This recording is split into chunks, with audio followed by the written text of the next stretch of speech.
Okay, what's up, everybody? Gonna be documenting my technical analysis journey. We're gonna start by doing a video on SPY SP. Now we already got this. We're trying to see this fib extension on this.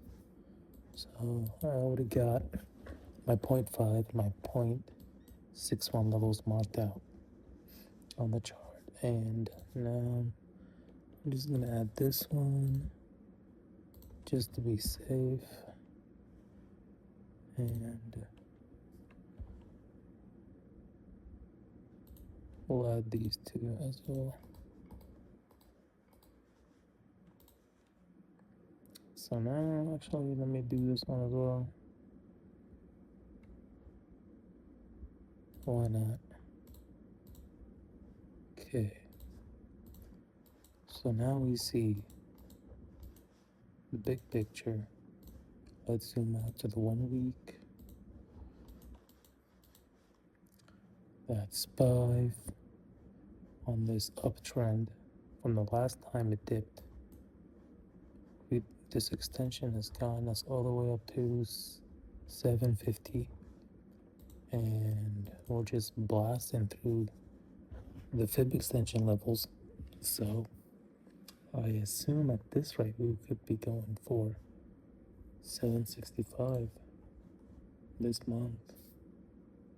Not this month, but in June.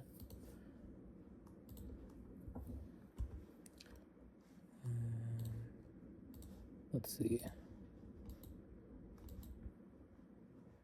See how there's like clear resistance every time you hit one of these levels? So that's like good confirmation that like these levels are respected. So SPY is in a clear uptrend.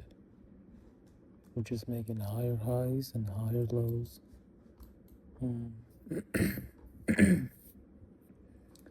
The reason I'm also whispering is because it's 4 a.m. So at this point,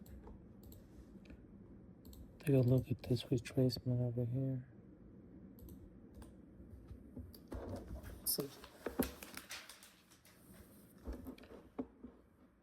let's take a look, see here. What am I doing? There we go.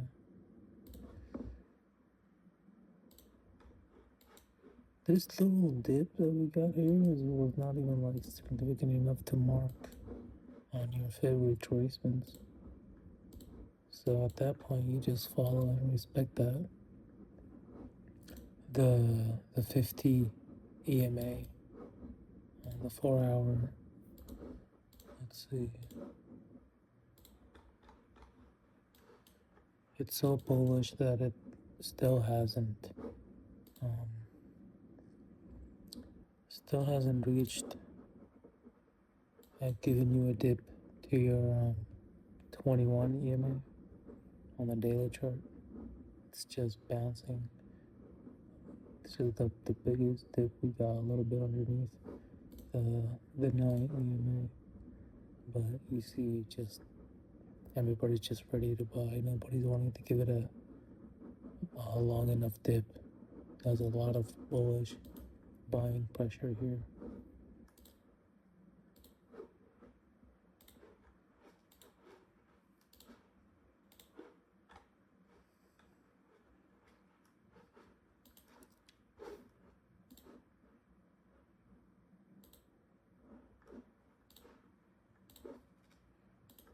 So how I would prepare for tomorrow with this is try to get a smaller extension going. So I'll take it from here.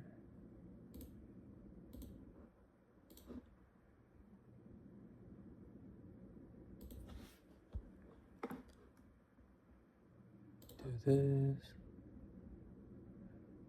Put it right about there.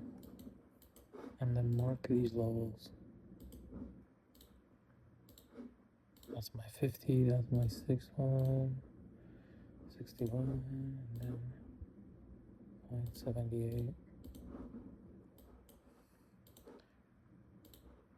So this way, within this big range that you have, inside of this big range that you have, that you created from this weekly long-term trend, upwards trend with the extension, you can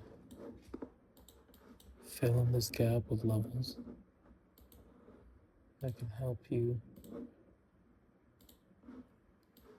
join in on the trend or know when you want to exit. See, that's how we know they're working so well, because this is where you see a lot of people buying again because it's bouncing off this 0.50 that used to be resistance and it flipped into support now. And now you got this 0.61 level that used to be it's now resistance. It might flip into support, and then you probably see something like this, you know, if we keep this upward bullish momentum. And what else?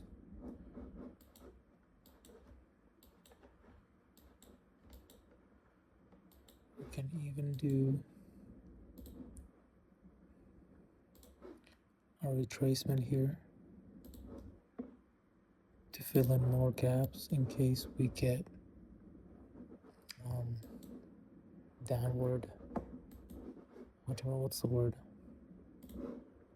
Downward pressure, selling pressure. Because it is nearing the end of the month. Usually every time it's the end of the month, you'll get a lot of selling pressure because of hedge funds closing out or whatever they do.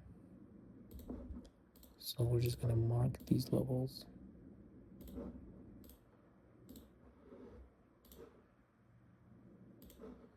Usually, when it comes to retracements, I never mark out the 0.78 because worst case scenario, and when a trend is bullish enough and you're getting a retracement dip, the most you'll get is price action going a little halfway below your 0.61 level before buyers step in, as you can see right here.